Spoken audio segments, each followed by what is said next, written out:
గత 15 years నుంచి మన బైంసాపట్నంలో మున్సిపాలిటీ ఎంఐఎం చేతుల్లో ఉంది. ఆ ఎంఐఎం చేతులకు వెళ్ళి పోవాలంటే మన ముదోల్ నియోజకవర్గంలో గ్రాడ్యుయేట్స్ కానీ టీచర్స్ కానీ ఎమ్మెల్సీ ఎలక్షన్స్ గెలిపిస్తే మనకు 4 ఓట్లు ఎక్కువ అవుతాయి. 2 ఎమ్మెల్సీలు, ఒక ఎంపీ, ఒక ఎమ్మెల్యే. ఖచ్చితంగా ఎంఐఎం పార్టీ ఉన్న బైంసాపట్నానికి మనము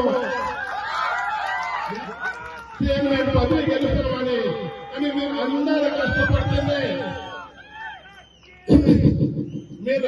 కష్టపడితేనే ఈ సాధిస్తామని మీరు ఖచ్చితంగా ఎవరైతే ఓటర్స్ ఉన్నారో వాళ్ళకు టీచర్స్ కు పాదాభివందనం చేయండి, గ్రాడ్యుయేట్స్ కు చేతులు జోడించండి. మున్సిపాలిటీ మనకు కావాలా?